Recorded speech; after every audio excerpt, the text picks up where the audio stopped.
Shut Your Mouth Lounge, episode number 338. It's me, it's Addy, but there's no Pink here because we killed him. We had to do it. One of us had to make the sacrifice. And also we were bored. But mostly the first part. Yeah, I mean, we're not monsters. Right? Maybe. Oh no.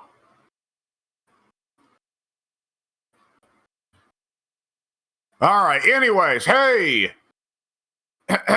Yo, Addy. Me? Yeah, what you doing with that YouTube channel, yo's? Well, if you give me a fucking hour to shift over to where I can see it. Let's see. So, this Monday, there's an episode, or technically, I suppose, there's an episode of my review series going on. But yeah, this Monday, there's a review of Sam Show 5 Special coming out. Now, okay. We've discussed this off recording. I wrote half of it at 3 a.m. It's the funny parts, you can tell. But yeah, I figured I would do something really quick, just whatever I can talk about and record visuals for very easily. And like, I've been playing, as it turned out, this is something I found out while making the review. I have been playing Sam Show 5 Special since it came out. Like, I started playing it at most 3 years later. And that's fucking wild. I can't believe that.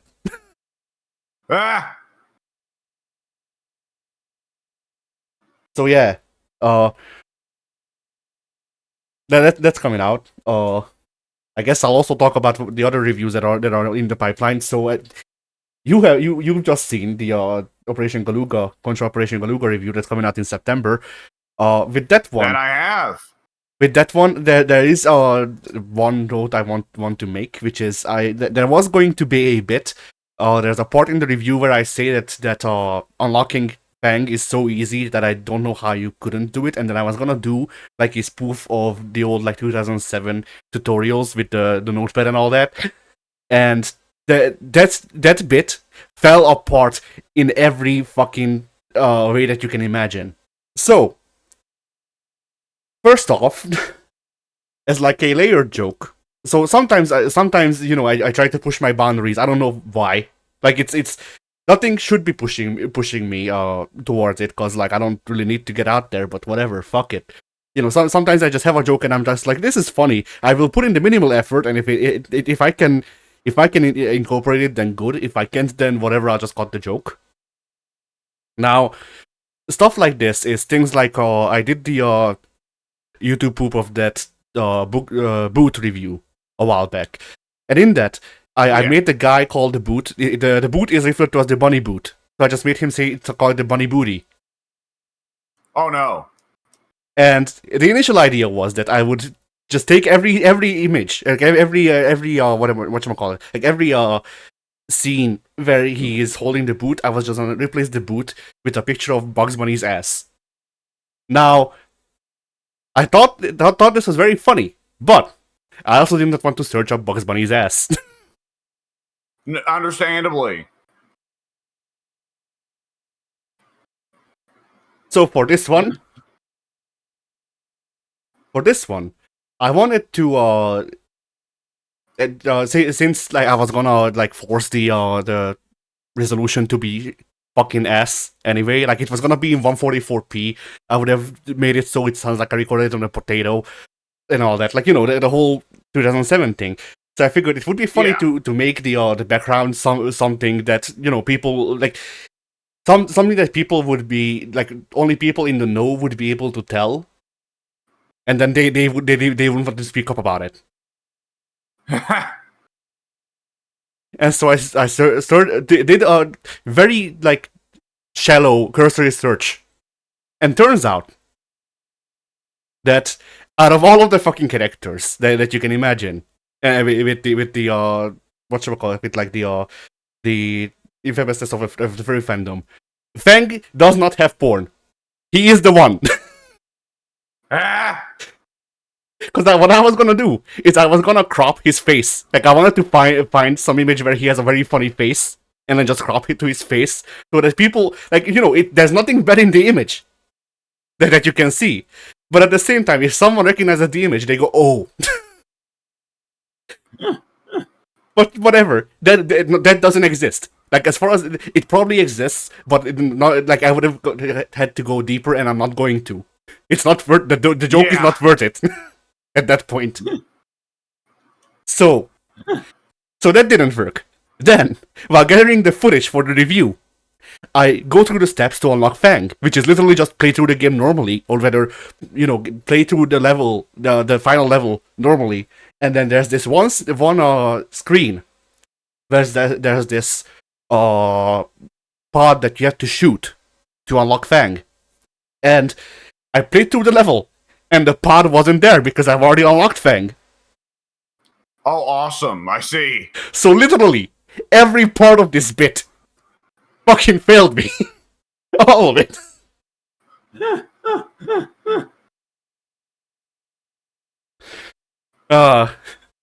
And like I know that I will remember this, even though like the joke wouldn't have been that funny. I know that I will remember this because I still remember the bunny booty bit, and like, with that one at least I can say, hey, it's it's the central bit of the fucking video. So like, it kind of sucks. It sucks that I couldn't do it. But with this one, it was a throwaway, so whatever. Who gives a fuck? Yeah. Yeah. As for the gameplay channel,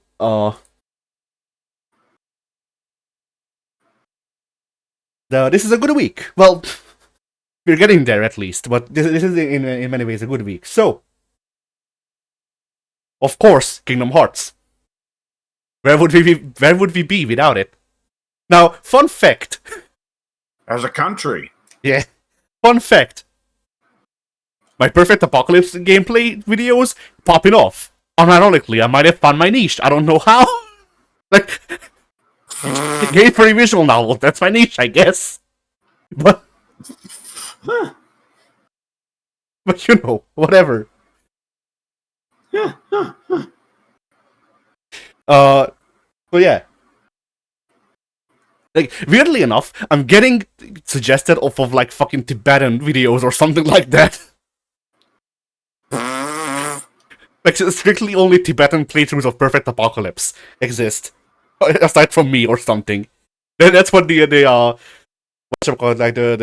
click-through page is suggesting on YouTube, at least. The monks they in Tibet they like eat fucking nothing and then just meditate for 6 hours and then play Perfect Apocalypse as they do. Oh, yeah, big fans of the furries. Yeah.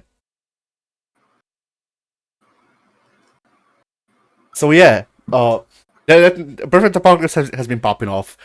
My fighting game arcade playthroughs are actually getting me subscribers. Like Perfect Apocalypse is getting watches. The fighting game playthroughs are getting subscribers. Mostly KOF, Maximum Impact, so for some reason.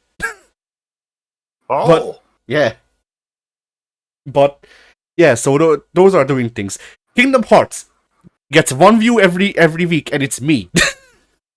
Nah. So, like, sometimes, rarely, it might get two. So Kingdom Hearts is entirely a series by me, for me, fuck you, I guess. It wasn't meant to be this way, but I guess it is. So anyway, yeah. So this week on Kingdom Hearts, we beat Jafar. Nice. Then, for the fighting game arcade run, Star Gladiator, Episode 1. So that's cool. Yeah. And finally, Perfect Apocalypse, Dio shows up.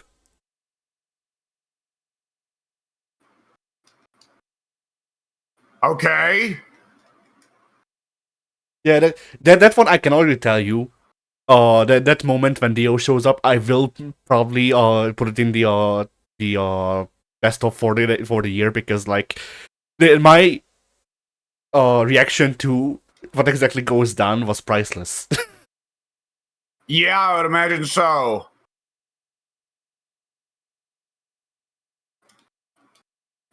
And yeah, I think that's it for this week. All right. On my channels, on the Total War channel, don't know if I'll get around to doing anything. Just because I made a Total War channel doesn't necessarily mean I'm going to have an easier time making Total War videos. Yeah. On the main channel, Vermintide is still going to keep going. And I believe I should ideally get off my ass at some point this week and upload a couple Dead by Daylight videos I recorded with Mike and Pink for the 2v8 event, which is actually pretty fun because, you know, when it's in 2v8 mode, then hey, you're much less likely to notice how fucking stupid your teammates are. Yeah.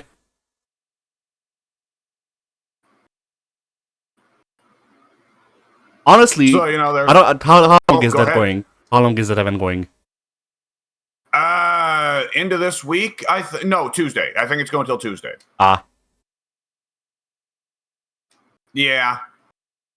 I assume they'll bring it back for another run at some point because it seems to be going over well, and they said they're going to bring back the randomizer, which was, I think they said they were going to bring back the randomizer, but either which way, you get the idea. Yeah. Because you remember, I did make that monetary sacrifice to make sure we stopped playing Dead by Daylight and thus owned James, I think. Japes, is that what you said? Yeah. Yes, Japes Southernland. Huh. You wait a second. You're saying you bought the James skin in Dead by Daylight? I bought the Silent Hill DLC. Oh, Pyramid Head. Yeah, okay. Pyramid Head's actually not playable in that mode. Only the five first released killers are, because they also got rid of the perk system in exchange for a class system. That's better. Keep that. Fuck. Yeah. So on the Survivor side, there are 4 perk decks. There's Scout, who won't make cries of pain when crouching, and if he can see the killer is marked for the entire team. So his job is legitimately just follow the killer around and make sure the killer doesn't see him. There is Medic, who heals way faster than everybody else and can see all wounded teammates on the map. So he is just running around healing everybody. There is Guide or Engineer or whatever, who works generators faster, and any generator he's working is marked on the map for all of his teammates. And there is Escapist, who, when he starts sprinting, gives not only a speed boost to himself, but a speed boost to all nearby teammates. And something else I don't remember. On the killer side... The last one is the last one is Nick Cage, and it just gives you four perks that make you scream in various positions. That'd be hilarious. There actually was a goofy circumstance that occurred where Pink was playing Jane, and then he eventually was like, "Man, it'd be fun to play as Nick for a little bit." He switches to Nick Cage, and then he remembers that changing your character also changes them to the whatever class you last played on that character, and he couldn't remember what class he'd last played on Nick Cage, so he was going like, "I don't know what I'm doing." Killers, by the way, perks are also gone from killers. And there's only 5 killers. They wanted to keep it easy to balance, so it's only Trapper, Wraith, Billy, Nurse, and Huntress. And each of them have perk sets that are now tied to what they do. The funny thing is that for Billy, they kind of... So Billy, Billy, his chainsaw charges up way faster. He can control the chainsaw dash much more accurately, and as long as he is chainsaw dashing, if his teammate is in the area, then his teammate gets 1-hit kills. In exchange, the chainsaw dash is no longer a 1-hit kill for Billy. Ah. Yeah, weird, right? Yeah, although I'm just trying to imagine, like, you know, they bring this mode back.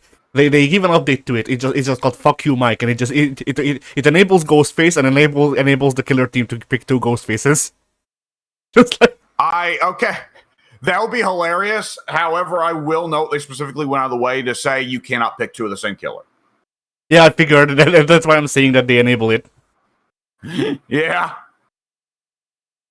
It was a very funny experience playing co-op as killer with Mike, because Mike was playing Wraith, because Trapper's actually pretty solid in that mode because they buff him a bunch. But like Mike doesn't really want to touch Billy because Billy's awkward to control, and Mike wants nothing to do with Nurse or Huntress because he really can't figure out how to play either of them. So he's mostly playing Wraith. And Mike was losing his shit at one point, saying like, "What the fuck? Everybody else gets to like uncloak as Wraith and ambush me and kill me as soon as they get out of cloak, but I don't. Cloak, it takes forever for me to uncloak, and I become super slow when I uncloak." And I had to explain to Mike, "Okay, no, Mike, that is how Wraith works. All the Wraiths you run into online that piss you off because they decloak and immediately hit you are the Wraiths that are using the fucking Super Crimson whatever add-ons that make cloaking and decloaking instant. That is not how Wraith is supposed to work. That is just the add-on system being a badly designed game system." Yeah. Like, they really should consider. It was funny watching Mike go from that to, oh, well, I guess as long as Wraith doesn't interact with the bullshit add-on system, he's not that bad of a character. See, I thought he was gonna go. I have become the thing I hate most. Like it's the classic anime trope. Hates ghouls, become ghoul. Hates Yeah. And just Goku's like no frame.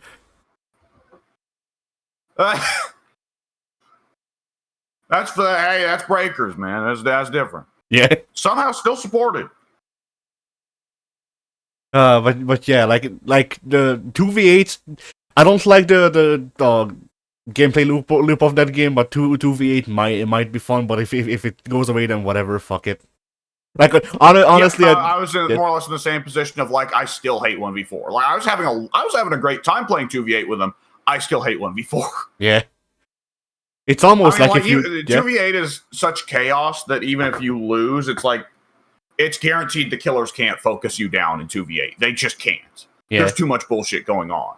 So no matter what, like unless I got positively fucked by everything possibly going wrong, which did happen once, but not in the rest of the games, I got to do at least something. I mean, playing medic is the guarantee that I'll at least get to do something because my teammates are going to get hit and I'll have the opportunity to heal them. So I did something.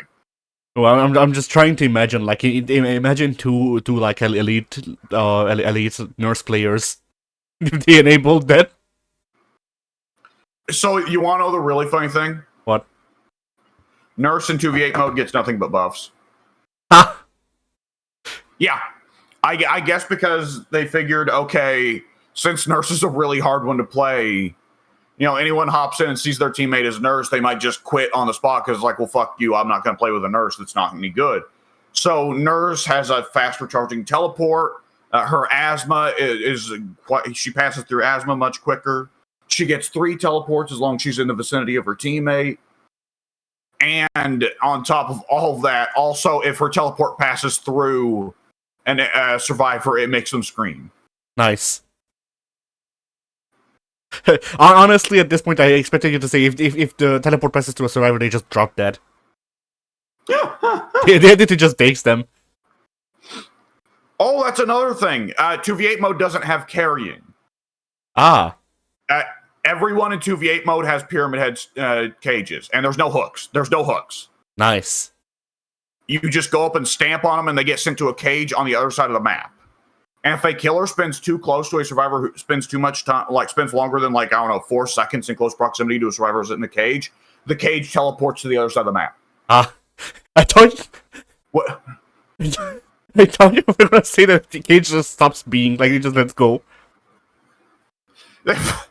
It launches the survivor. Yeah. It launches the survivor and traps the killer. Now the killer is hooked. The other killer has to save him. Yeah.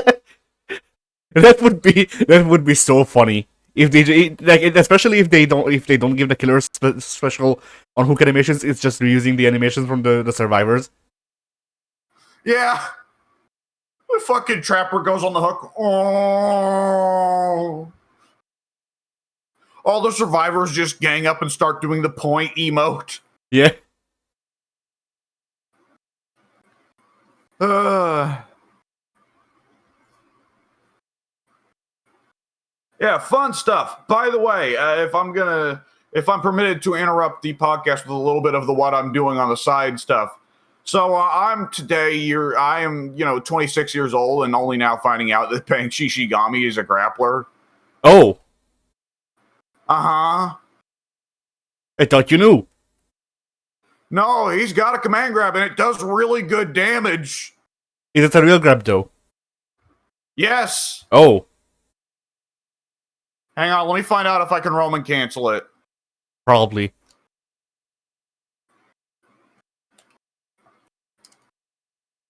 Yes, I can Roman cancel it. That's what I figured. Oh, I'm forgetting who I He also saw. has a grab super where he teleports to you and then grabs you from behind. The cross up grab super. The Rarakuma, I see. Uh-huh.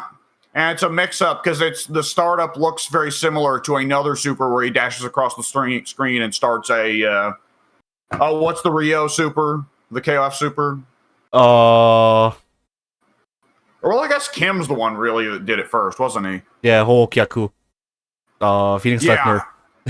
I don't know why. I don't know why playing. I don't even remember it. It might have been Maximum Impact. Like I don't even think Maximum Impact has the original name for the move. I just went fuck it, Japanese name. That's what we know now. Because it is called the Hookyaku. And actually, genuinely, I just Japanese for Phoenix, right? Yes, Ho is the Japanese word for Phoenix, and that is actually exactly why I remembered that, because I was trying to remember Phoenix Flatner, but neither parts came to mind, and I was just like, okay, Firebird. Okay, what is the word that we know for Firebird? And just my brain went Ho. Okay, cool. Fuck it. I don't know. The odd thing is, I remember it from Pokemon. Yeah. I mean, that's the easy connection to make. Like it's Pokemon and this super and nowhere else that you will come across the word Ho.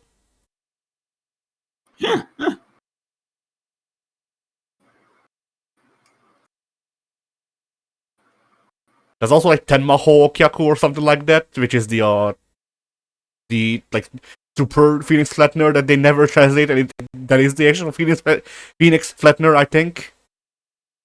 Yeah. The Japanese names are weird.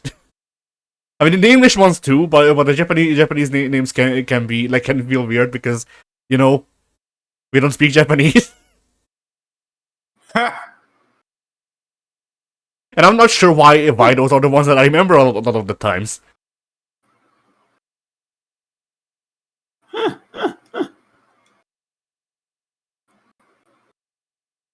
But yeah, so Dead by Daylight, yeah, that's where we were. Yeah.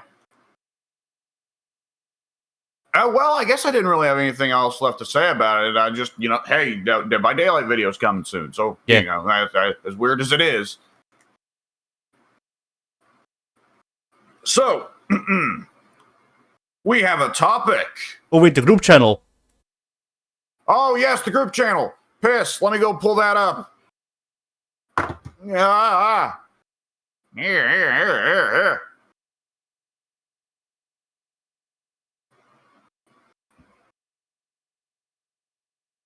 Oh man, we got FGA this Tuesday. I need to pop in MK1 and try Takeda, because supposedly Takeda is very good.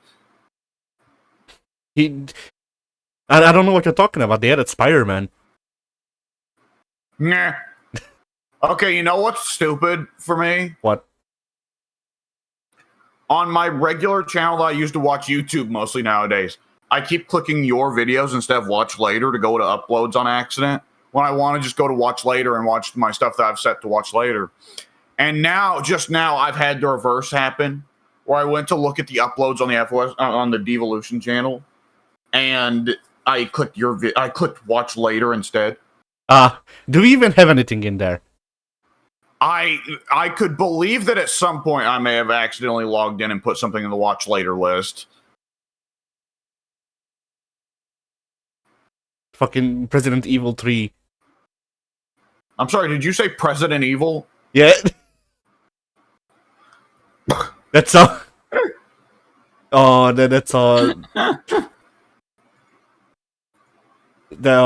there's this YouTube poop guy who's been around for a while called CS188, and that's one of his series.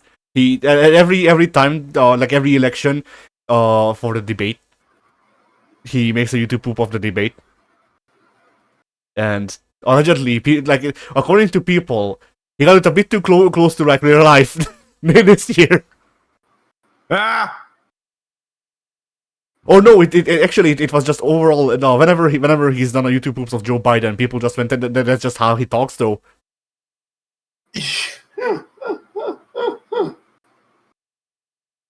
that or Biden was more coherent in the speech than usual. He's an odd individual. He is. But yeah, his series focusing on Trump speeches and shit like this is called President Evil, I think. Which does it start with a close-up shot of his eye as he voices over President Evil? No, but it should. Director's cut fades in. It's not voiced over or anything. It's the fucking it's just yes, the basement music. Yes, I know you're already going for it. Yes, but see, I wasn't. Womp, womp, womp, womp, womp. But I wasn't just thinking of the basement music. I was thinking of okay. So imagine it's a zoom in on Trump's eye. You get the answer, President Evil, and then it's a slow zoom out to like the entire map of the U.S. And while that's going, the basement team is playing. Yeah.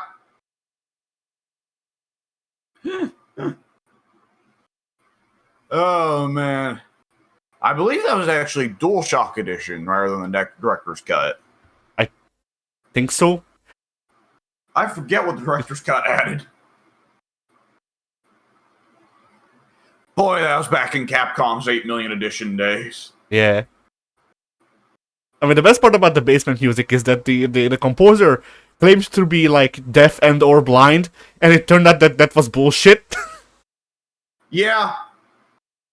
Well, the thing I love is that in order for him to have received that critique to begin with, it's unlikely an American journalist went and asked him that. Like, it must have the same reputation in Japan of just nonsense fucked up on a soundtrack for someone to have actually went and asked, like, hey, such and such song, why your music so bad? I'm deaf. Okay. Yeah. Honestly, like, if you don't know, this is actually a thing that I've picked up from watching, like, Japanese videos. If you do not know someone's name, or if someone is representing, like, a company, you don't call them their name, you say company-san. So he would be Capcom-san. Oh, great. Yeah.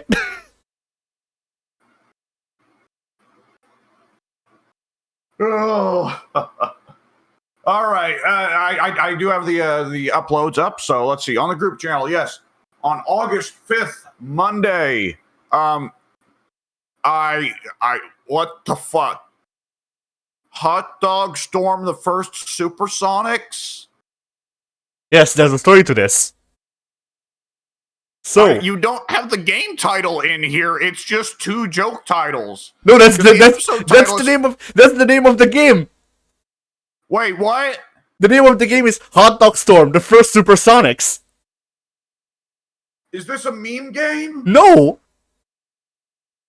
What is this? So, Pink found this. Why is it in cell phone ratio? Because it's a tate screen shoot 'em up. But yeah, so Pink found this game. Valve like 2 weeks back, or maybe 3 at this point, I forget. But Pink wanted to record stuff, so we did Children of the Atom, we did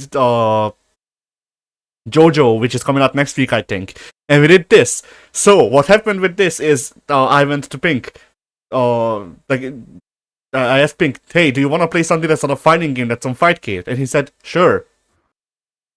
And I thought about, like, okay, so what has multiplayer support? And then eventually we settled on playing one of the older Sonic games, because, 3 had multiplayer support, 2 had Tails. So whatever. So we type in Sonic, and then Pink goes, "Hey Eddie, there's this game called Hot Dog Storm."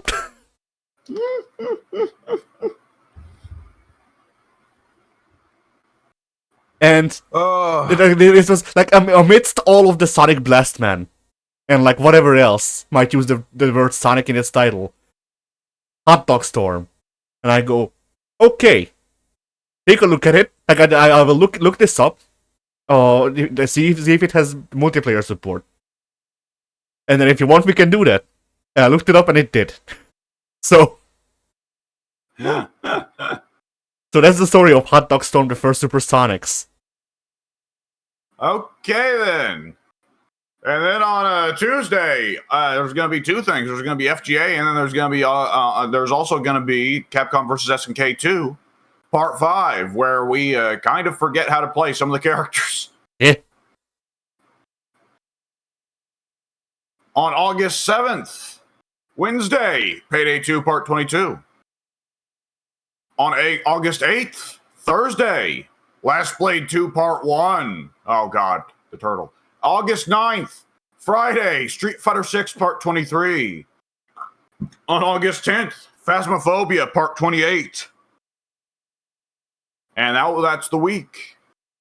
Yeah, I've noticed that the Phasmophobia videos do better when there's no... well, Phasmophobia, there's at least one Phasmophobia video that did better than usual while having no thumbnail, so I just figured, fuck it. Yeah, the thumbnail game is one of those things where, like, every now and then it's like, oh man, I need to throw some thumbnails on. And that's probably part of why some of the videos don't get views. And I remember that all the videos I did put thumbnails on got no views. Meanwhile, like, the Total War tutorials that got all the views are, like, you know, way ahead. And it's like, okay, I guess the thumbnails don't really make a difference. I guess it probably adds to a little bit of that old school YouTube charm for some people. Yeah. That and also, like, you know, the thumbnail game and shit like this, like, you know, it's fine, but, well, you know, for you manage two channels now. I manage 3, 4, depending on the season. Oh!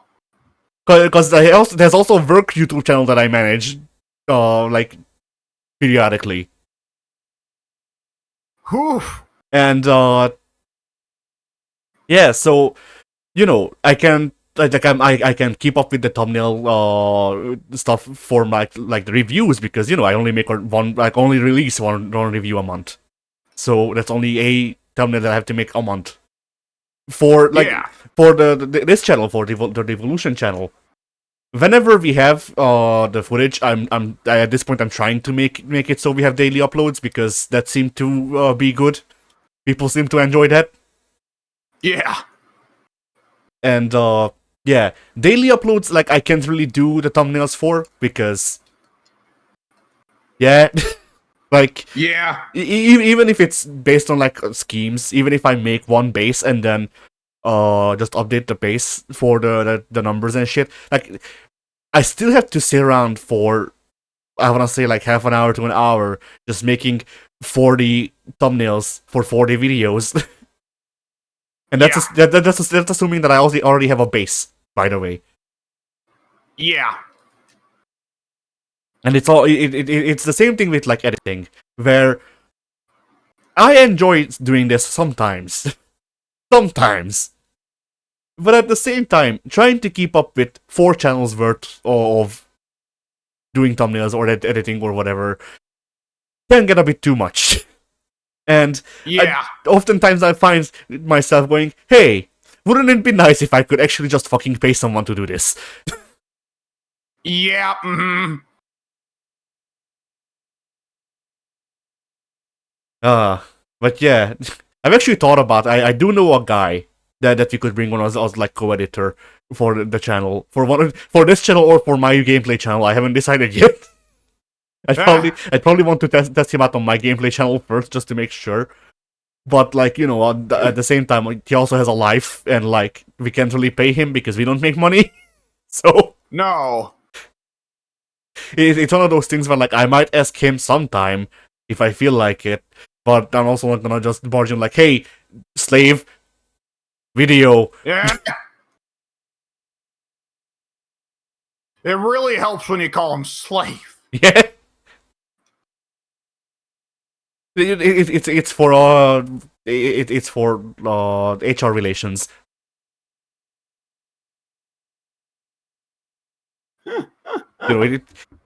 People love it. That's what I've heard. Like honestly, the only way people would love it more if it is if I used updated terminology and called him a Veggie. Except we don't pay him, so you know. No, that's the thing. This is going. We're going into scary territory here. I'll get up of the topic, but I just realized the humor in this that like if he were to take up the job for no pay and whatever and we were fucking shit to him, which I don't expect us to be, but you know. In those cases, like if we started paying him, he would be promoted from slave to veggie.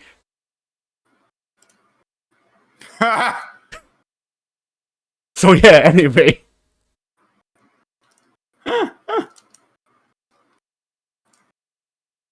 Oh boy. All right. Yeah. So for the topic, I believe what you suggested was, what to you is the difference between a game that you like and a favorite of all time? Yeah, like what's the difference between a game that you really enjoy, a game that is really good, but you know you don't you're not gonna like basically what is the X factor? What makes a game stand out to you as like you know if the you know bless you. Excuse me. What sets a game apart to the point where you would point out as like this is this is one of the major reasons that I play video games. This is the like this video game matters a lot, and not just because I find it fun, but just like in general, it really exemplifies what I enjoy in games or whatever, you know. Yeah.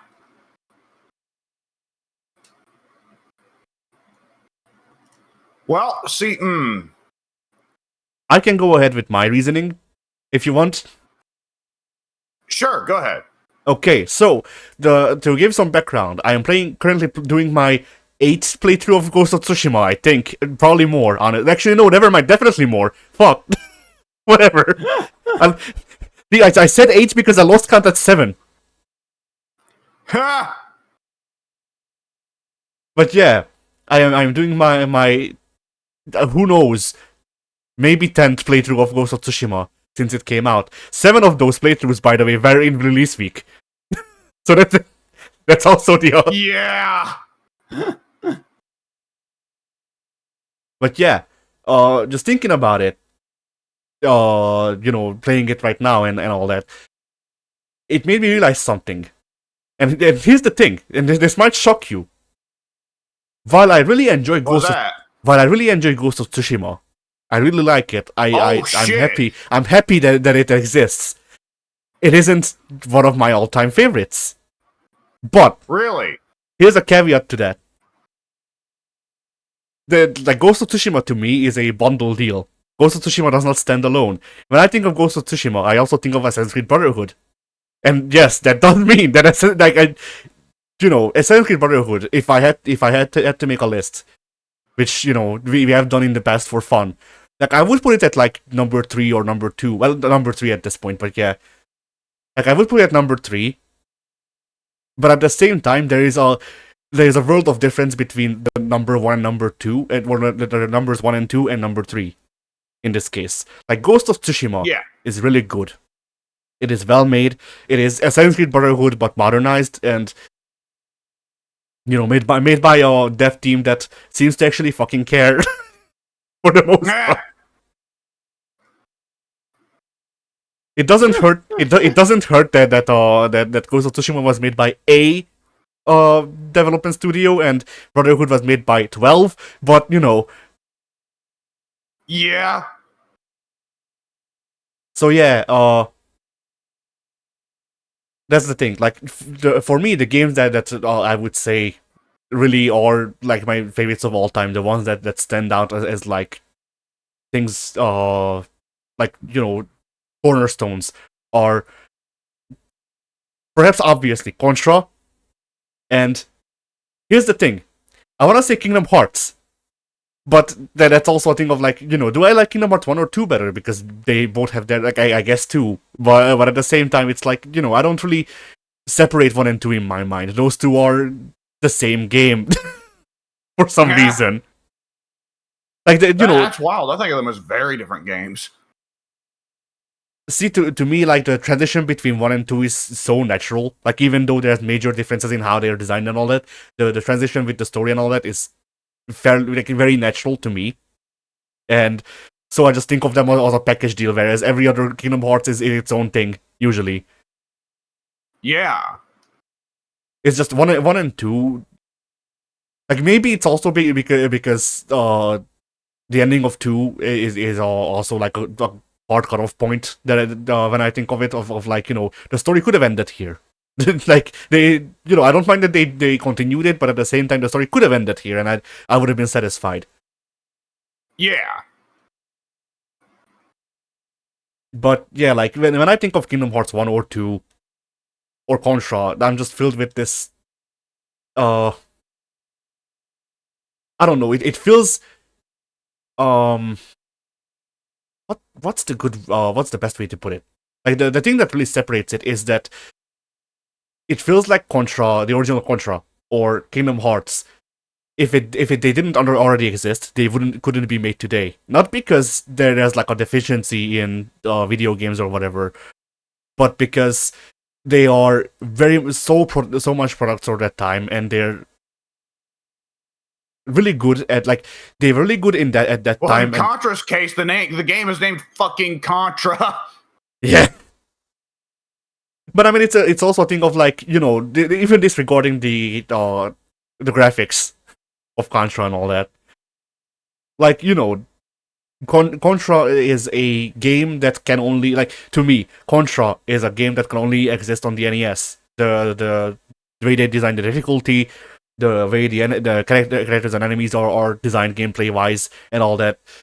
That's a very, like, I don't think that it could exist today and have the same power to it, because COD exists. Yeah. And so, like, or like, even better, Gears of War exists, and like, I not so much anymore. Okay, Gears of War existed at one point. Yeah, there was a time period where it was very much the thing. Yeah. And yeah, like one of the things that really makes Contra unique to me is that it's not just like it's not just a 2D run and gun.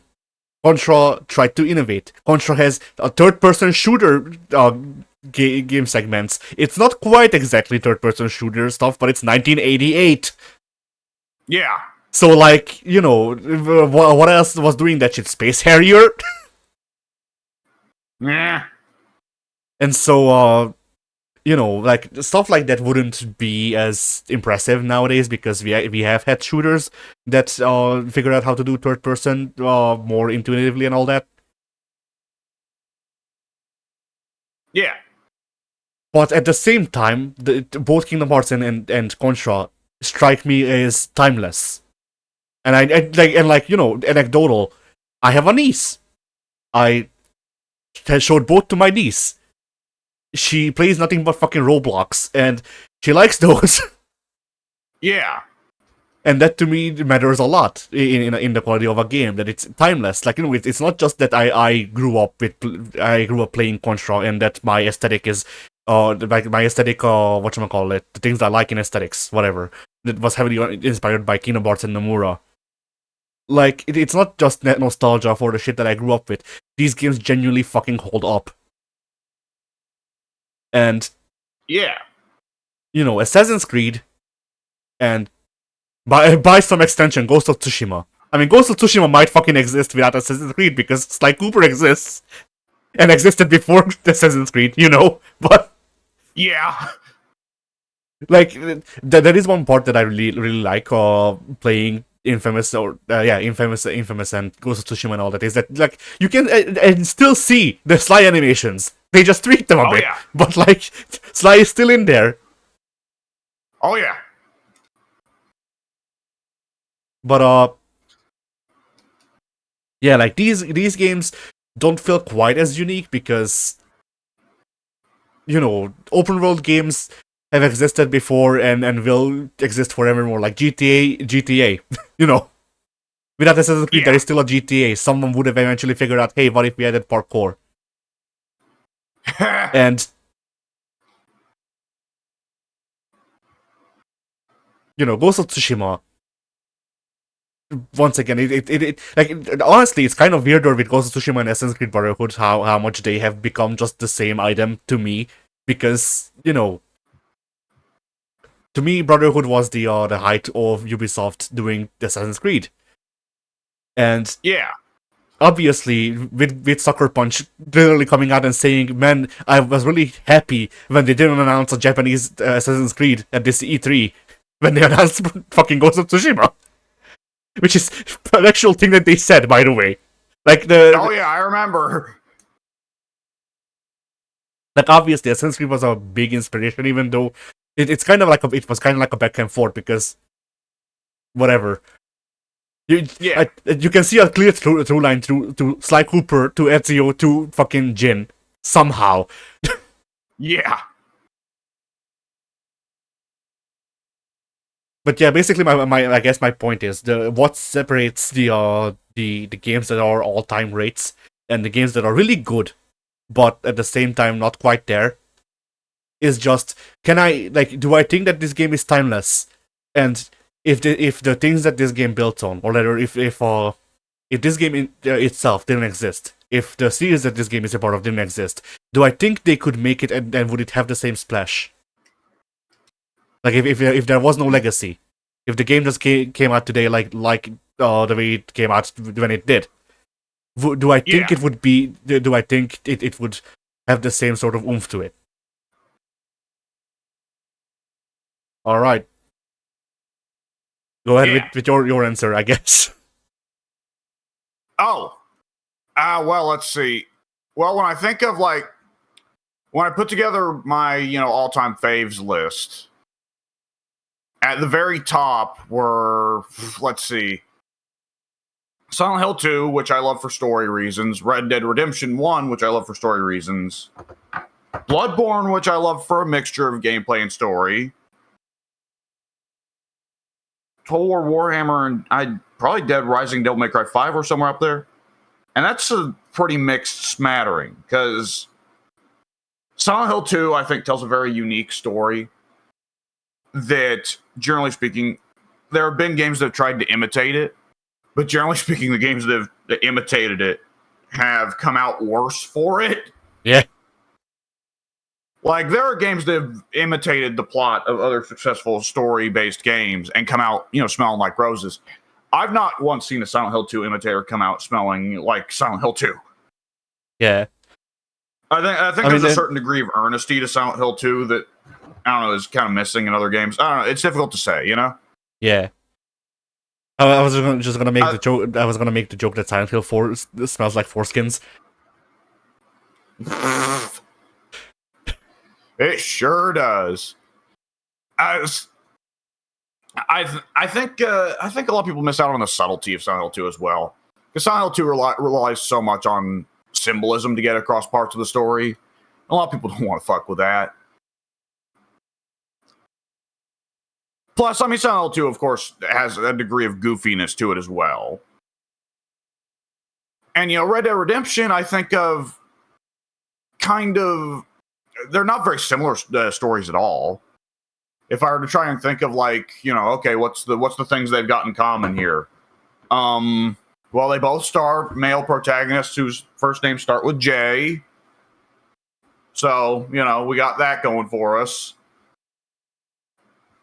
And other than that, realistically speaking, I tend not to play so many story-based games as other people in our group do. So it's kind of funny, I guess. And I can look at Devil May Cry 5 and Dead Rising both being up in my top faves.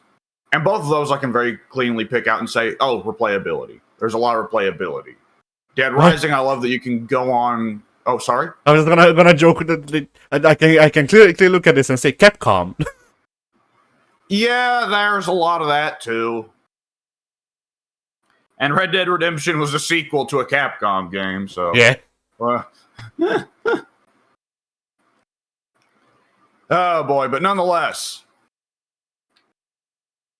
Yeah, like I love being able to put together a run in, Dead Rising, but like, how many other games are in my faves list that I can really say that for? You can arguably say like, well, Bloodborne, go for your favorite weapon. But odds are on a run of Bloodborne, unless I'm really not feeling like dealing with certain parts of the game, I'm going to do all of the content at some point.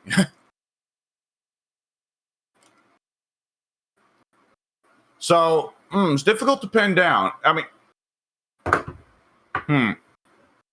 Well, I guess the opening question was, what's the difference between games that you like versus a game that gets in your favorites of all time? And I suspect that a good degree of it is nostalgia. Dead Rising, when you look at it, part of it does come down to there are certain elements that, Dead Rising itself was highly criticized in its time for the strict timer system. And the timers are a big part of what I love, the strict timing of that game. And the difficulty of it is part of what I enjoy, because I like to think that I'm good at scheduling stuff out and planning stuff out ahead of time. But there are a lot of players who went, I just want the game where I walk around the mall killing zombies. Why do I have to deal with these fucking timers? Fuck you. So naturally, Dead Rising 2 lightened up, and so on and so forth. I think I talked about this on last week's podcast, so let me move on. Well, I try to think of, other than that, what really differentiates plots that I love for Red Dead or Silent Hill.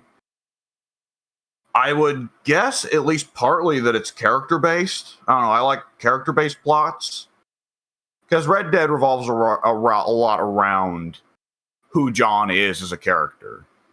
And come to think of it, okay, you know what? Actually, my brain just connected the dots at least a little bit. Out of the favorite games of all time list that I've just put together right there, Bloodborne is the only one that doesn't have a cool main character. Dead Rising, Frank West is a delightful main character. He's a fucking asshole. That's part of the joy. Red Dead, a lot of the joy of Red Dead Redemption is John Marston, which is why a lot of people don't enjoy Red Dead Redemption 1's epilogue. Silent Hill 2, James is a strange individual, and that is a lot of Silent Hill 2's charm. Devil May Cry, come on, it's fucking Dante. Dante's up there and possibly up there in the top 10 most beloved video game protagonists of all time. Yeah. So, out of those, Bloodborne, I guess Total War Warhammer's in my favorite, I should say is in my favorite games list as well, and it doesn't have a main character. But, they're the two that stick out of, there either isn't a main character or the main character is a flavorless creative character. So, So I guess all that adds together. I can't entirely put my finger on it, Yeah. Aesthetic definitely plays a big part in it. Because, Red Dead Redemption, very good at having that kind of late Western aesthetic. Silent Hill 2, there's more than a little bit of unique aesthetic there. Bloodborne, rather famously, that's what makes a lot of people love Bloodborne. It's a multitude of factors, I suppose. Yeah.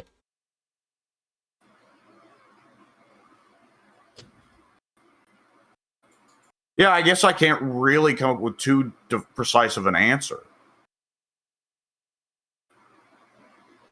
I can't even, you were able to go down the alley of saying, well, these games all came from a certain period in time where they wouldn't be able to do it now. Well, I feel like I can't pull that out because it's Total War Warhammer is very recent, and so is Devil May Cry 5. And Bloodborne is not super recent, but it's also not ancient history. Yeah. Honestly, with Devil May Cry 5, at least you can argue that the design, whatchamacallit, the way they thought about game design wasn't necessarily up to date, and then they use it to their advantage. In some places, but Devil May Cry 5 also modernizes in a lot of other places. Yeah. Because Devil May. I mean, of course, they took a few elements from the reboot or the. I guess it's still the reboot, even if it's no longer the continuity they're going with. And I mean, Nero, of course, was fundamentally on several levels designed to be a easier character to pick up and play than Dante or Virgil. Yeah. So, to think of it, a big part of what made Nero so easy to pick up in Devil May Cry 4 was the ability to just grab people for heavy damage. And then Devil May Cry 5, Nero doesn't get the ability to grab people back until you beat the game. So,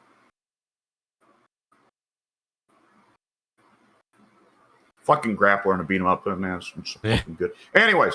But yeah, like I guess my point there is that, like, Devil May Cry 5 was like one of Devil May Cry 5 was a long-awaited sequel to a 3D beat 'em up series. One of the only two running ones at the time, and now both of them are like now Devil May Cry is back in hibernation, and Yakuza stopped being one. So yeah, I mean, there's Bayonetta, but Bayonetta's in the sphere of like we kind of didn't want what we got. Yeah. Like, please take this back.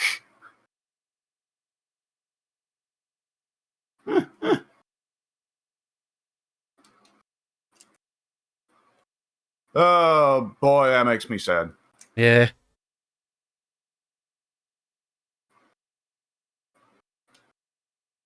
Oh man. Anyways, yeah. I mean, that is, come to think of it, I guess that's the comparison. I should compare, right? Yep. It's like when I compare Devil May Cry 5 to Bayonetta. Bayonetta is a technically spectacular beat 'em up.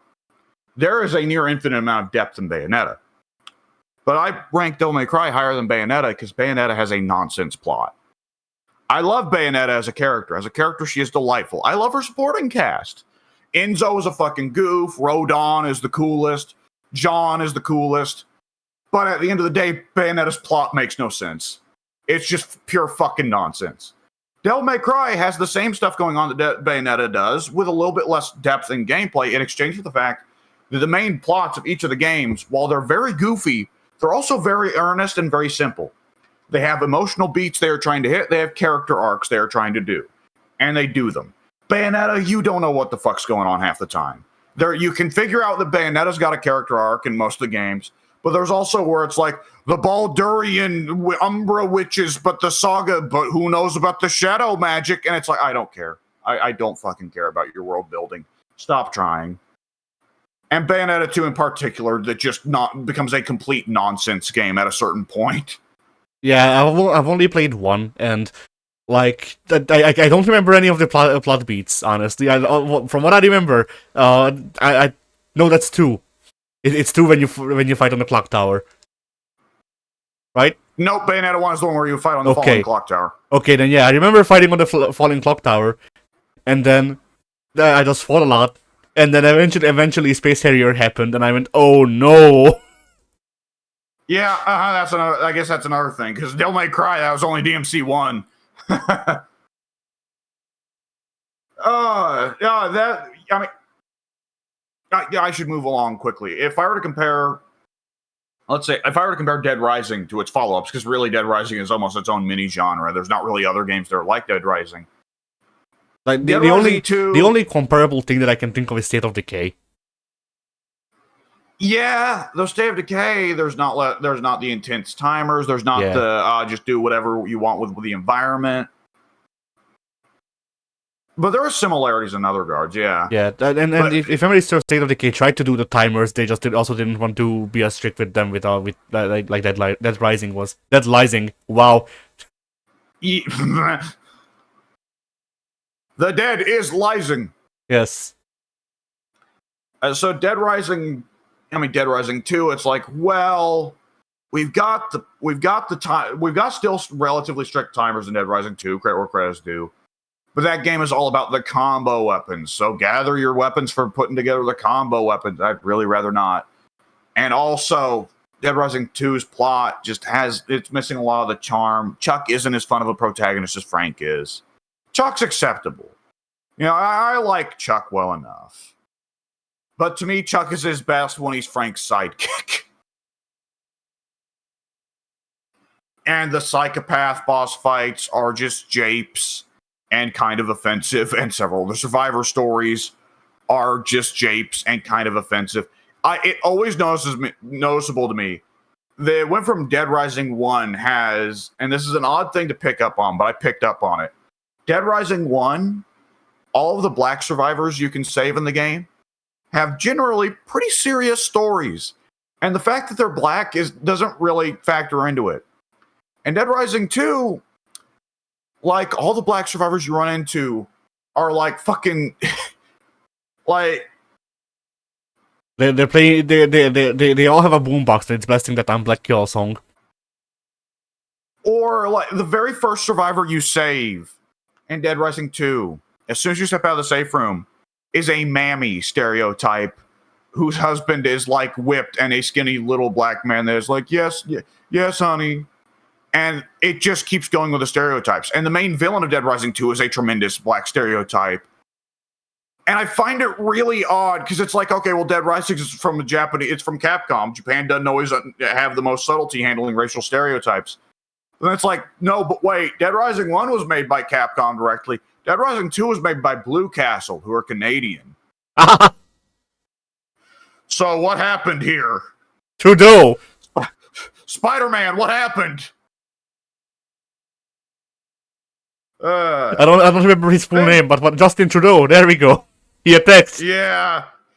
He's the sole writer of Dead Rising 2. How did this happen? My God. I expected the racism against the Native Americans, but this too? I mean, I don't know which one he did first, but there was that picture.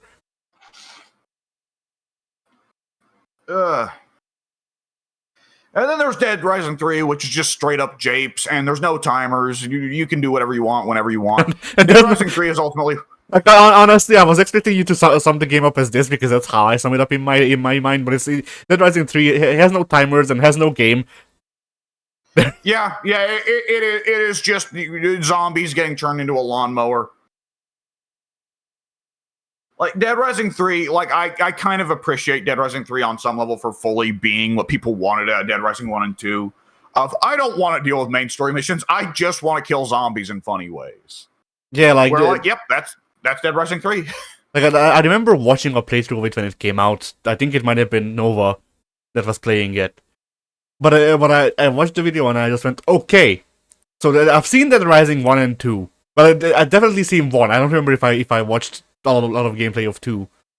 But, you know, I watched Dead Rising 1 and I understood that, you know, there is a story. There's also other stuff, but there is a story. And then Dead Rising 3 is just like, okay, here's a cutscene. And then the next, like, 20 videos was just Nova and whoever else in multiplayer. Probably, I don't remember. But yeah, Nova and whoever else just walking around doing, like, the bare minimum, like, things that technically qualify as missions. And yep. That went on for, like, 20 episodes. And I forget if they just stopped playing or if I stopped watching. Yeah, also, there's way less psychopaths in that game, and they are all horribly offensive stereotypes. Every single fucking one of them. I could not believe it. This one was made in America, directly. What? Again, yes, it was made by Blue Castle as well, I believe. It was? Yes. Who keeps hiring Trudeau? I don't know. The first survivor in that game is a chick that, like, you run into her and you're like, you save her, and her response to getting saved is, by the way, don't expect sex, I don't do dudes. Because she's a big lesbian stereotype. So, all right, well, we're on a path to greatness here already.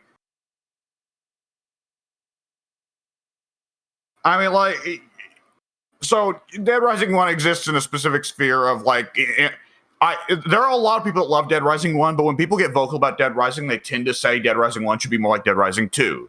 There should be more japes, more comedy, and less, you know, the plot shouldn't take itself too seriously. And, like, for me, it's like, no, the moment we started stepping in that direction, that moved away from what I wanted. And I think for the other games that I can easily pick out why I favor them over their competitors, right? Because like Silent Hill 2, I mean, there's a lot to love about the other Team Silent Hills, but they're not Silent Hill 2.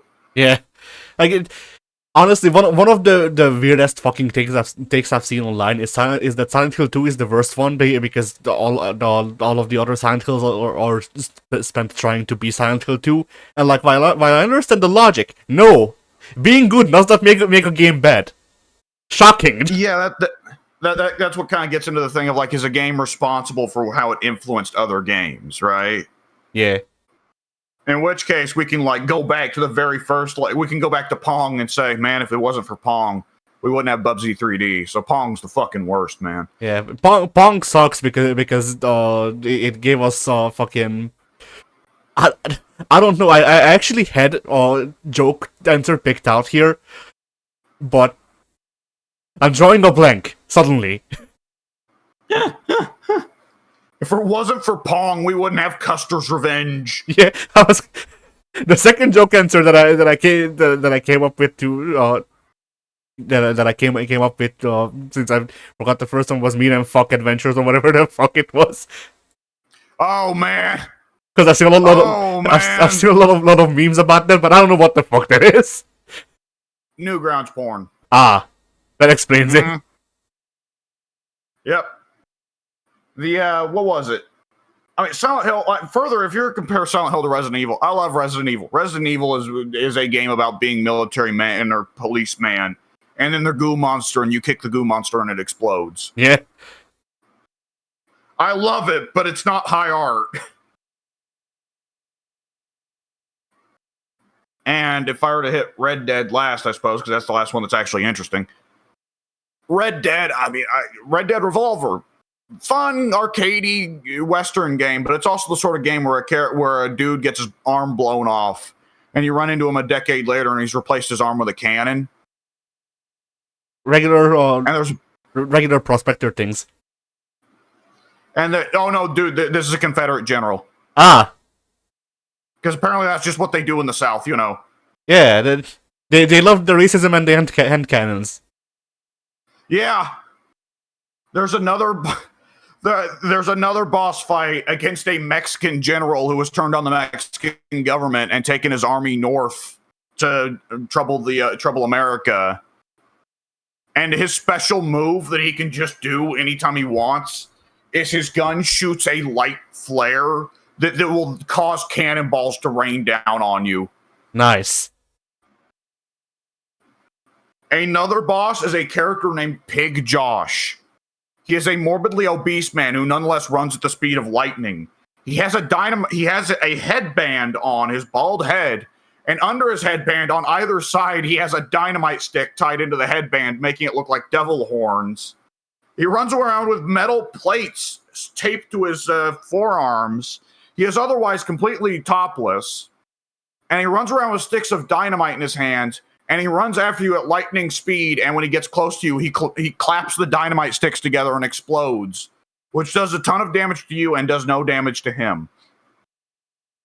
So I see, fucking hell, the joke I was gonna make. Shit. Yeah, there's not much reaction you can have to that. I see Kojima was a consultant. There we go. I forgot the word consultant. Dude, like, legitimately, several parts of Red Dead Redemption, Revolver, are like straight up like, this is like Kojima's idea of the Wild West. Yeah. Right down to there being a government conspiracy. Fucking,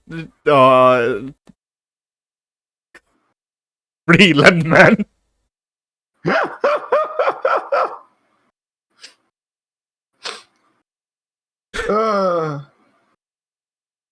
Oh, did I forget? Did I tell you about the boss fight that's against a zombie dude who's the Undertaker, more or less, but skinny? And the entire boss fight, he's running after you with a casket on his back. That's a Damien Priest. And whenever he's in sight, whenever he can see you, whenever he's got a clear shot at you, he takes the casket off his back and he will either swing it around as a club, like fucking like the president dude from Strive. What's Yeah, his Gold name? Lewis Dickinson. Like he straight up does Gold Lewis combos to you, or alternatively, if you're at a distance, he throws the casket down on the ground and kicks it, which causes a Gatling gun to pop out, and he just shoots at you with a Gatling gun until you get closer. Nice. That game is bonkers. And there's a versus mode where all of these characters I have just mentioned are unlockable playable characters. Nice. And you can just have 4-player free-for-alls where you're all playing as these fucking weirdo boss characters beating each other up. And it's still a third-person shooter, by the way. Ah! If you ever want to look up Red Dead Revolver versus mode, that is a wild one to watch on YouTube. All right, anyways. But yeah, when it came to Red Dead, I just wanted to make the joke of, like, you know, Red Dead is unique because where else can you get like realistically functioning and modeled horse balls? Yep, because that's Red Dead Redemption 2. I feel like that perfectly summarizes what's wrong with Red Dead Redemption 2, doesn't it? Yes, like, you know, people say like, oh, you know, whatever. It's just like, you know, I don't know, like they just felt like it, whatever. Like, okay, this is wasted dev time. Like, I'm not particularly angry about the horse balls themselves. I'm angry about what the horse balls represent. 70% of that game is wasted dev time. Yeah. Like, the actual shooting feels good. And there's a lot of very responsive systems in that game that feel quite good. I like choking people to death. I also like playing Red Dead Redemption 2. Yeah. I like the parkour in Red Dead Redemption 2. It doesn't fucking function, but you know what? Fuck it. Like, so I don't know. I don't parkour system where if you miss the jump, Arthur ragdolls and just kind of flops around going, oh.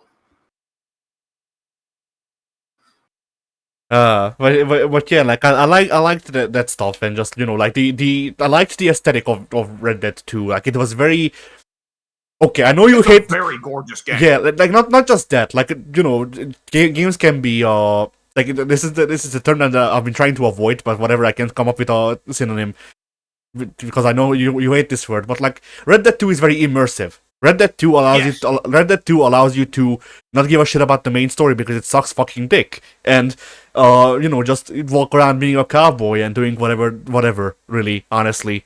And it's good at that. But like, imagine how much better Red Dead 2 would be if instead of spending dev time on horseballs, they spend dev time on making it so I can actually have the guns that I want on me. You know? Yep, that's one other thing is that, yeah, we've made the decision. It's immersive to not have all your guns on you, so you gotta go back to your horse. And it's like, okay, but is it realistic for the horse to be a walking arsenal? Yeah, I mean, it depends, because, you know, it's not the Wild West, but the Japanese used to make horses carry on fucking kodachi or swords that are the size of a man. Like, yeah. You know, if you're not trained in using them, you need 2 guys to lift that fucking thing, from what I understand. So, like, you know, on one hand, it is, I guess, more realistic to have your entire arsenal of guns on your horse, just because they can carry that shit. But at the same time, like, you know, whatever, if you don't want me to carry around my rifles and stuff on my person at all times, whatever, please actually make it so the game remembers that I like these pistols instead of those pistols. You know? Oh, yes. That actually was a problem in Red Dead Redemption 1's online multiplayer, where the most recently unlocked gun is the one that defaults to, and it's like, no, I don't want to use the volcanic pistol. Why would I ever want to use the volcanic pistol? See, I was the opposite way. I spent a lot of fucking money into making it so I have a matching set of volcanic pistols to dual wield. And then every time I got off of the horse, it was like, okay, but what if I gave you the cattle rifle or whatever, the cattle pistol instead? The cattleman revolver, yeah. That's funny how that's the complete opposite, because the cattleman revolver is my favorite gun in those games. The volcanic pistol, though, is different in Red Dead 2 because it's actually like a lever action pistol that plays like a lever action pistol. In Red Dead 1, the volcanic pistol is just a pistol that fires really slowly, and it's like, oh, that's just kind of lame. Yeah. But what was I going to say? Yeah, I mean, of course, the other Red Dead 2 had tremendous diversity of biomes. I think really adds to the aesthetic appeal of that game. Yeah. Because there's desert, there's swamp, there's deep forest like alpine forest. There's kind of southern weeping willow forest. You got the sort of Montana sort of area going on of sweeping plains. It's very cool.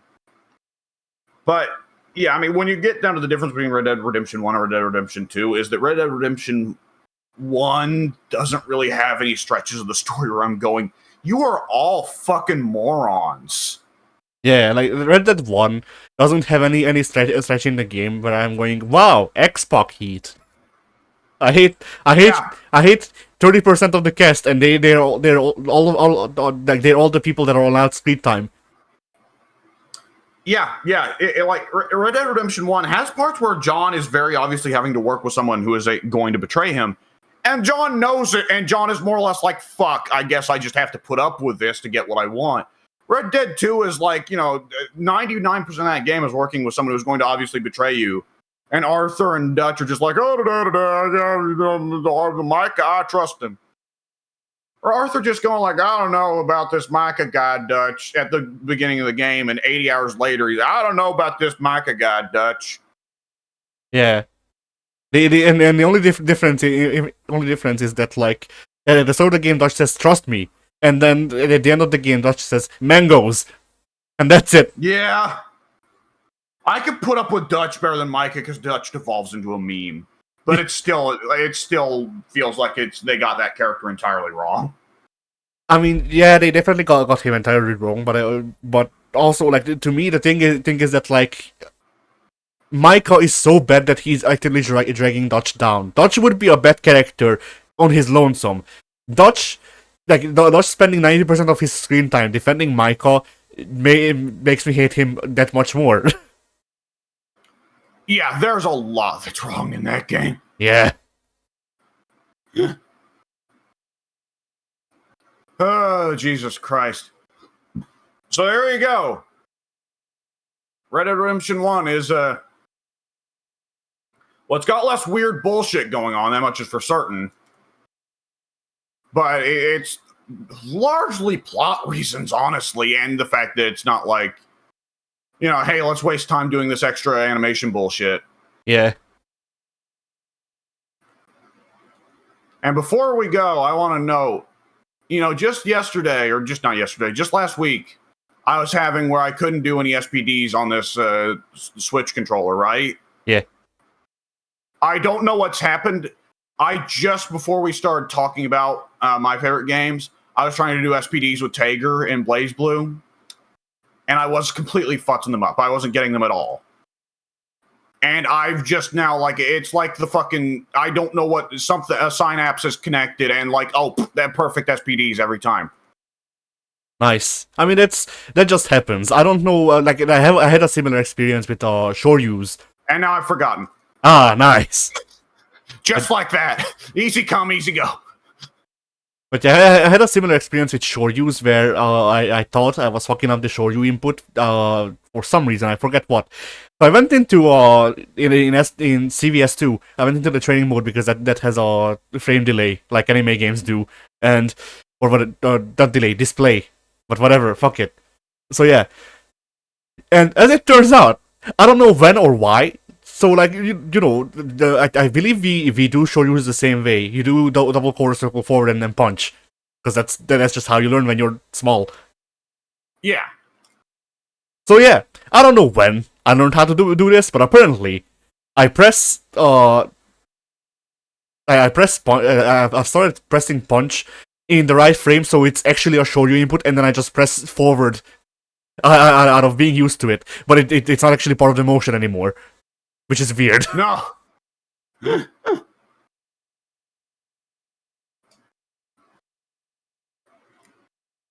But yeah, I don't know when I learned that. I'm not sure if I still do that. But when I was checking it out, I consistently did that on the same fucking frame, more or less, every time.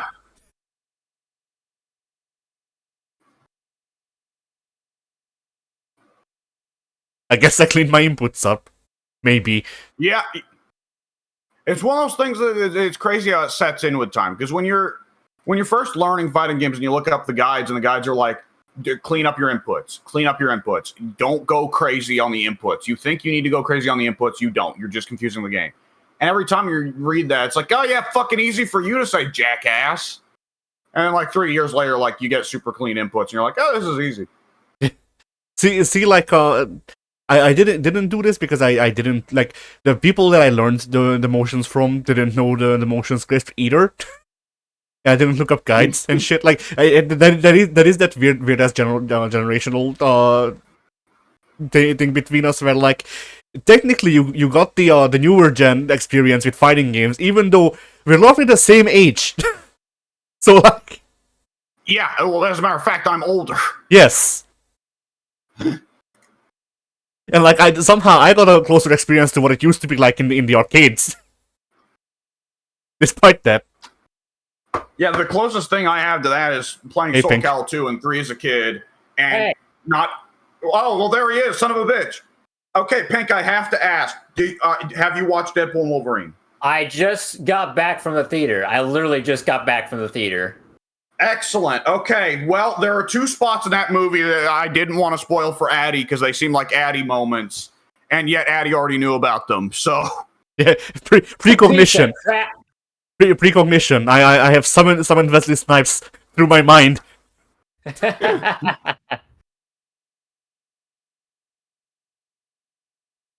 Oh man. Okay. Shit. What were we in the? Right, we were discussing fighting game inputs, but I think we'd already hit our points. Pink, what'd you think of Deadpool and Wolverine, man? It frickin' kicked all the ass and more. Yeah. So much ass was kicked. Just a butt ton of ass. All of it kicked. My favorite reaction to Deadpool versus Wolverine online was people going, man, this was nothing but fan service and shit. And then Hideo Kojima posted, man, I fucking loved Deadpool versus Wolverine. And everyone went, never mind, I loved Deadpool versus Wolverine. Dude, it was one of the funniest things because like a month ago, people were posting that Hideo Kojima, you can tell Hideo Kojima didn't really care about a movie if he posts just simply, I watched this movie. Yeah. And then there are times where Hideo Kojima writes fucking 5 paragraphs. Yeah, Deadpool and Wolverine was a 5-paragrapher from Kojima. Excellent.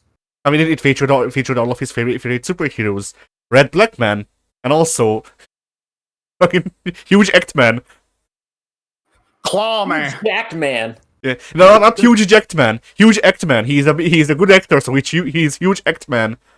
The weird thing was seeing Hideo Kojima openly get nostalgic for saying like, "Oh my God, how amazing it was to see Hugh Jackman as Wolverine one last time." It reminded me of X-Men, watching X-Men in 1999. It's like looking at it and thinking, "Yeah, come to think of it, there's a lot of aesthetic similarities between Metal Gear Solid and the early Foxmen movies." Yeah.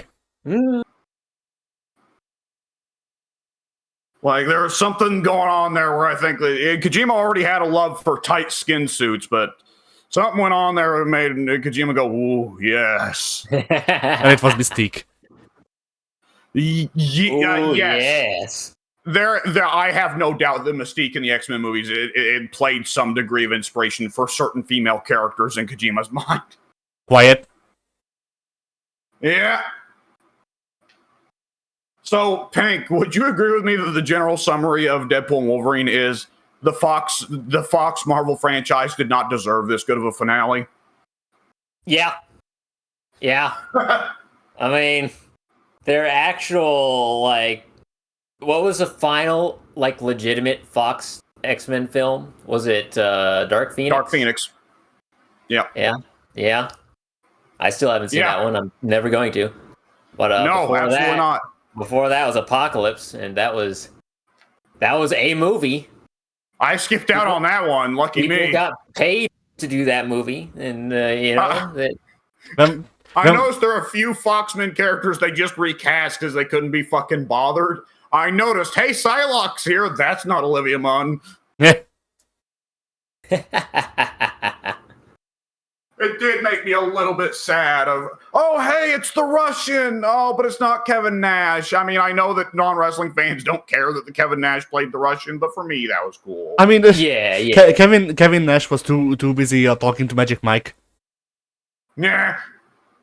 But Magic Mike is here, though. True. One of him. I even knew he's here. What the fuck? Why didn't they get Nash? That could have been a bit. You want to know the really great thing? What? Gambit kills the Russian. Nice. So if Kevin Nash was there, it would have been Magic Mike killing the other male stripper. Yeah. That's just Kevin Nash.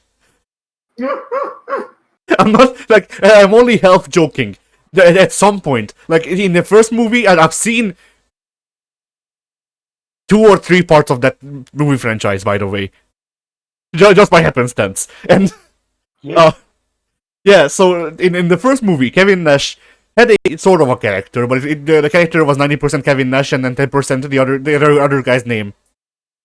By the fourth movie, they don't call him by name because I'm pretty sure they just all called him Kevin or Nash.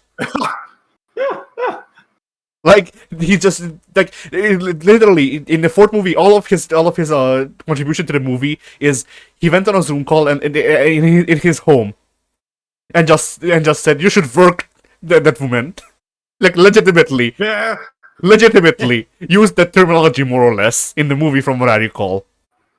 Yeah, man, work the marks. Yeah.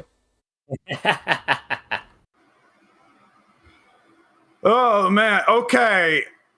Like those movies stink, but at the same time, like I can't say I don't enjoy watching Kevin Nash just be a male, be implied to be a male stripper while telling while talking about wrestling more or less. Like in the first one, he actually stripped. That's what I would expect him to do. Yes. I didn't expect him to do even that, but at the same time, I didn't expect him to be in the movie. I didn't know. Yeah, it's a little bit of a jump scare. Yeah. Kevin Nash jump scare. Yeah. He's here to show all of the vanilla midgets how to strip.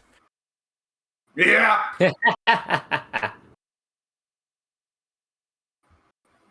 Oh man. Okay. Pink, I have to ask. Favorite part? Oh God. Oh no. Okay, not the absolute favorite part, but from what little I've seen going on with Gog being an idiot as usual, the old school cameos with Jennifer Garner, Wesley Snipes, and just those two being brought back specifically, that made me really happy, because that super early era of Marvel, it's not great, but it is an unsung hero, because that is really what got our foot in the door and has no doubt maybe, I can't say with certainty, but maybe gotten a lot of other people who had no knowledge or no, I guess knowledge is the proper word, had no idea of what comics were or are or could be, and that could have been their gateway to the Marvel Universe. So I was very happy to see them get brought back and get kind of paid their respects before we bury them again. Yeah! By the way, Pink, shut up. Blade 1 and 2 were good. 3D, yeah, that's what I was about to say. It's like, in fairness, the first 2 Blades were great. I've not seen the full second one, but the first 2 Blades are great. The first 2, not seen Trinity either, but I heard Trinity was garbage. The first 2 Blades were great. Trinity was middling at best, from what I remember. I haven't seen appreciated. Yeah. Oh, I was just gonna say I appreciated the references that went on there. Right. I don't like you. You never did. That's got to be funny for those two to specifically interact on that set, because it's like that's the famous thing about Blade Trinity, other than Wesley Snipes just generally being an asshole on set, is that Wesley Snipes and Ryan Reynolds did not get along.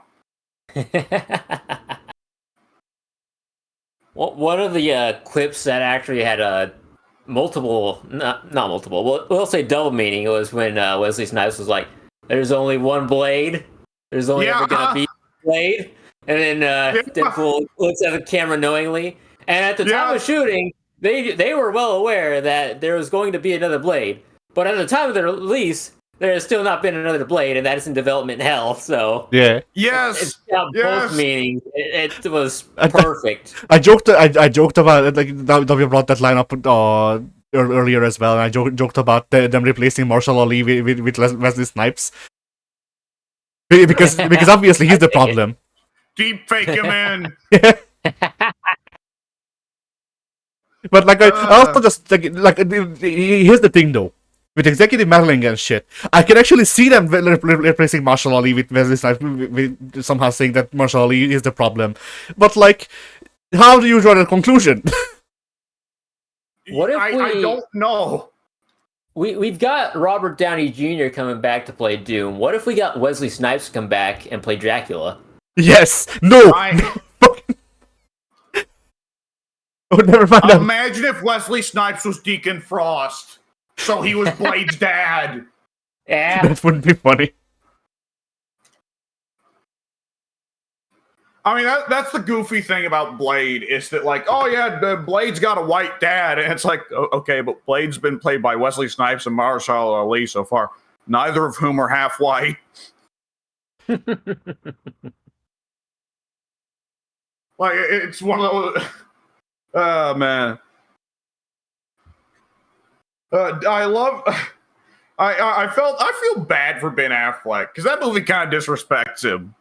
Because, like, Deadpool goes and runs into Jennifer Garner, and he's like, "Oh, I'm sorry about Daredevil." Jennifer Garner's just like, I don't care. Nobody cares. And when they do the compilation during the credits, did you notice they just kind of glide over Ben Affleck? Like, they show him for a second, and it's like, who cares? Right, yeah. Really, what the movie was... I feel so bad for him. That man loves Daredevil and Batman, and he did both, and both sucked, and everybody just kind of decided to blame him for it. Yeah. Well, what was really they should have done there is they should have just put in the whole, like, an extra fight scene, Linkin Park and all. Or was it that wasn't Linkin Park? Was it Disturbed? Evanescence band, because Linkin Park sucked. He's dead now. Tragic. Is that why he sucked? No. I remember we were in high school when that happened, and like this was like, I want to say 4 or 5 months removed from what happened with Bennington, and my classmate joked about committing suicide. So I told him that his like letter should just say Chester Bennington was my idol. Oh boy, that makes a chain, because Chester Bennington killed himself because of Chris Cornell. Ah. It's like those emails that you gotta forward to other people. Yeah. But with that. Good lord. Oh, that's terrible. I'm sorry. That was bad, and you should feel bad. I kind of do. My apologies to all the Linkin Park fans out there. And I don't remember what band Chris Cornell... Oh, yeah, fair enough. I don't remember what band Chris Cornell was in, but I enjoy it. Soundgarden and Audioslave. Yes. I listened to a little bit of both of those. Audioslave more than Soundgarden. I'm not super familiar. Yeah. Soundgarden has Black Hole Sun, so, you know. Right. They've got that. Yeah. Other than that, you get stuff like Spoon Man, which, nah, I'm good. That sounds like somebody's favorite time, not mine. Oh, there's a lot of people that love Spoon Man. I don't get it. It's Spoon Man. What? All right, anyway.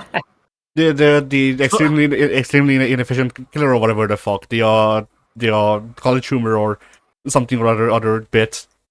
Did y'all ever see that? Yes, I saw at least a little bit of it. I did not, because I don't know what we're talking about. I reference it all the time, but there was this bit spoofing, like, I guess Scream or something. I don't know what they were trying to make fun of, but it was a thing. It was like a cursed person. Yes, a curse put upon you, where you like, I don't remember, I don't remember exactly how it happens, but like if you get cursed, then a guy just follows you around. It's this guy in a robe with like face paint, and he pulls out a spoon and he beats you with the spoon very, very faintly until you die. I have a very important question. Yes. Is he wearing anything underneath the robe? We don't know. Actually, no, we do. Well, no, we don't know. They don't show. He just pulls the robe apart and then pulls out a larger spoon. Well, I'm afraid one of us is going to have to try to find out if he's got anything underneath the robe. I volunteer Alex personally. I can handle it. All right, good deal. I'm gonna take a spoon. I'm gonna kill him. Figure out how he's packing those spoons. I'm gonna find out how many there are, and I'm gonna have them all. I mean, if you get free spoons, then that's free money.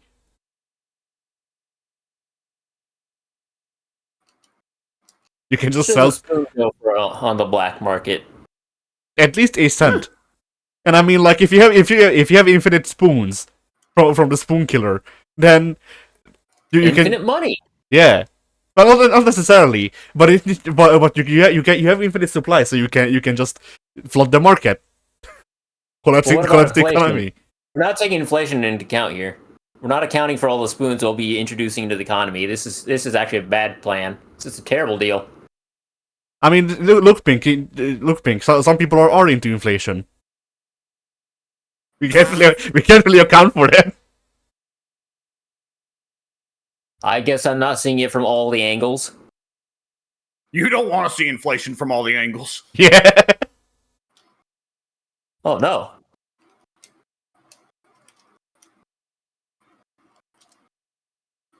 Oh boy.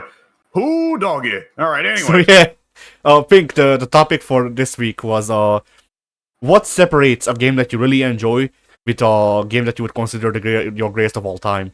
And I said that, like, timelessness and taking into account, like, if it were made today, then could it have the same impact as it did back when it released originally? Okay, that's kind of wordy, but if I understood it correctly, it's like, let me think about that. So, what is a defining line of where a great game enters the greatest of all time threshold, or where it does not? But that's the question. What do you consider to be the threshold Not between greatest, those? but favorite. Yeah. Okay. Favorite of all time. Yeah, favorite of all time is what I would have been going for anyway, because Super Mario World is in that category for me. And I don't think that game would hold up for modern audiences, but for me, my audience, it holds up quite well.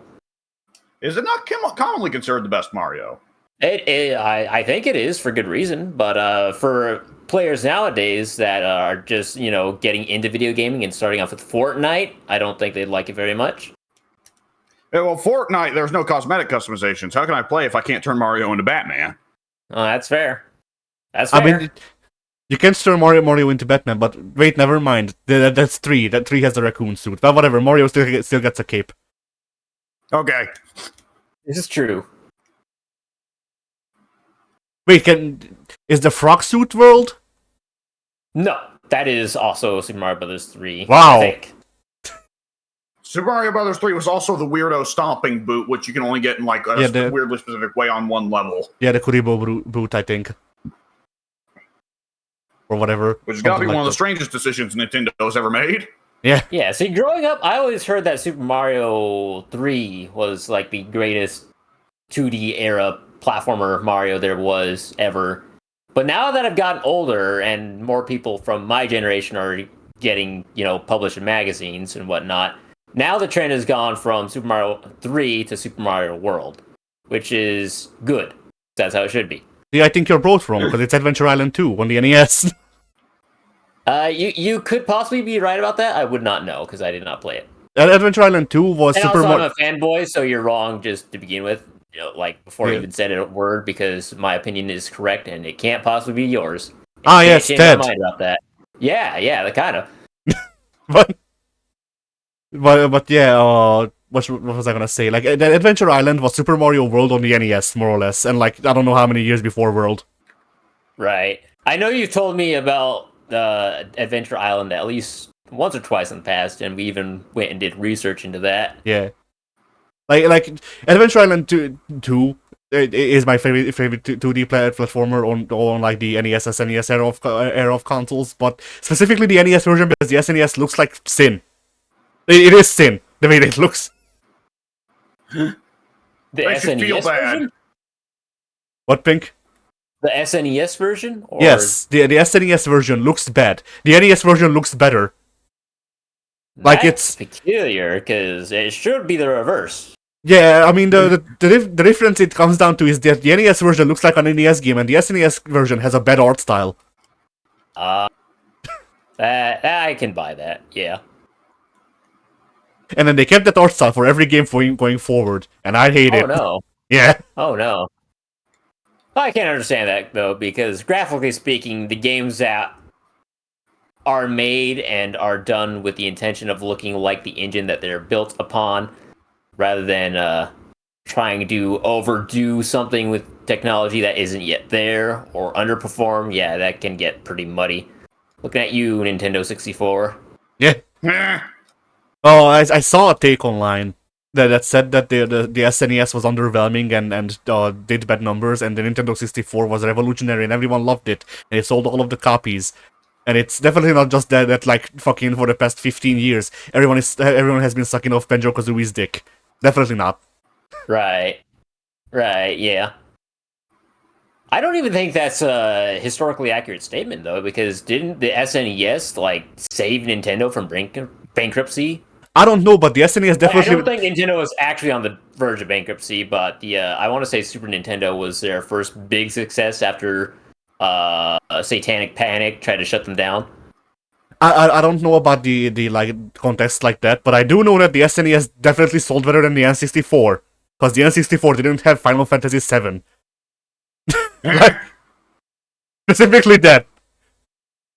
Yeah. The funny thing is, we don't have to explain to the kids how big Final Fantasy VII was in its time, because it's still big now. Yes. In fact, people are arguing about how fucking Gungaga ruins the continuity. Doesn't everything about the remakes ruin the continuity? Isn't that part of the idea? See, that's the thing. I don't think people actually complain about the continuity. It's just they took it in a different direction, so I don't like it. It's not just Final Fantasy VII with a whatchamacallit, like a model upgrade, and that's it. Yeah, Mike was getting interested in remake like a couple months ago while we were playing the Sons of the Forest. And I was kind of sitting there like, ooh, well, let's see what he thinks of the fact that it's not actually a remake. Yeah, like the Gotcha. name. Yeah, the name is bad. Like I will not defend naming it remake because it's not. But at the same time, like Final Fantasy remake, 7 remake is fine. Like, you know, it's not.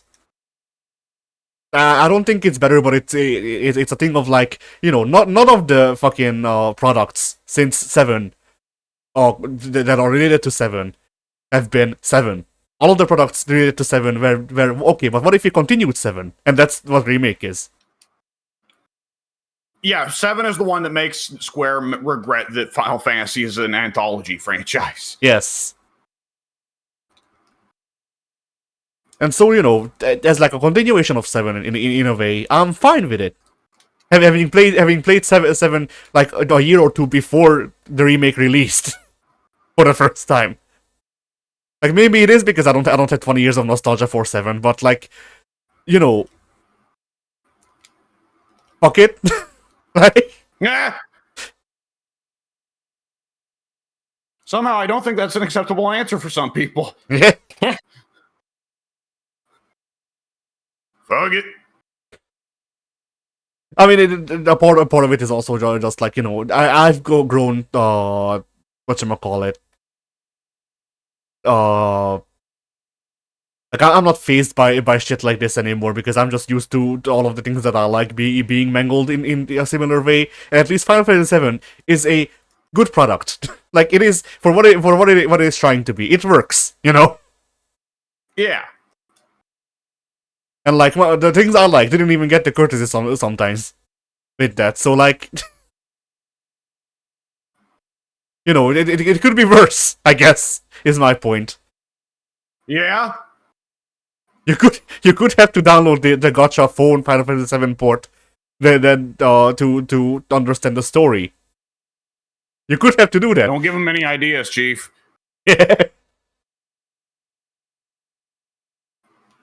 How did we even get to the 7 remake? I don't know, but Pink, what separates games that you like from the games that are your favorites of all time?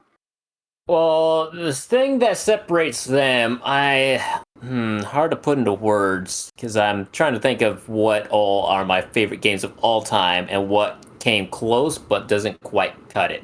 I think memorable story for a lot of more modern games because I really enjoy a lot of the PS3 era, like third-person action games like Infamous, Uncharted, etc. But only a select handful of those would actually be willing to put into my favorite of all time.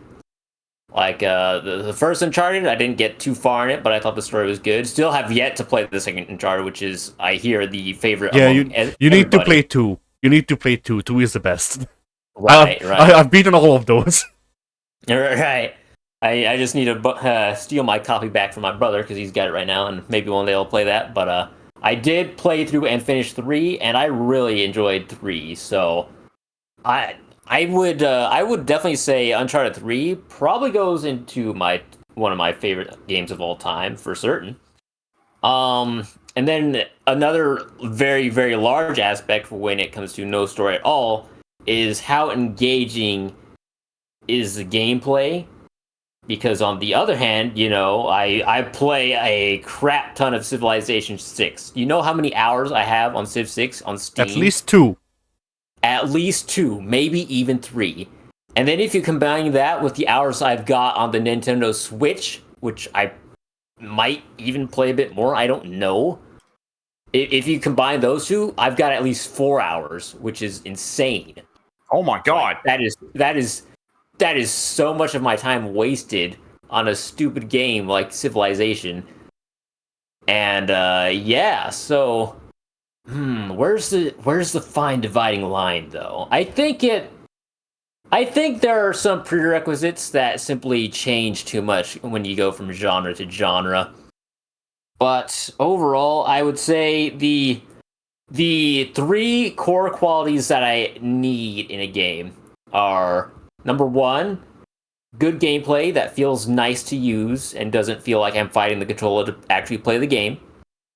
2, and this is a super underrated thing, but super, super, super important to me, soundtrack. Soundtrack. I will bang that drum all day because the wise people in the booth at the studio also bang their drums to make the soundtrack. So that is very important to me.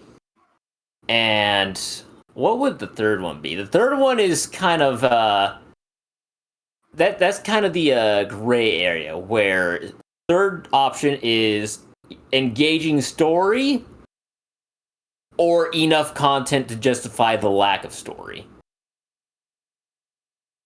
Yeah.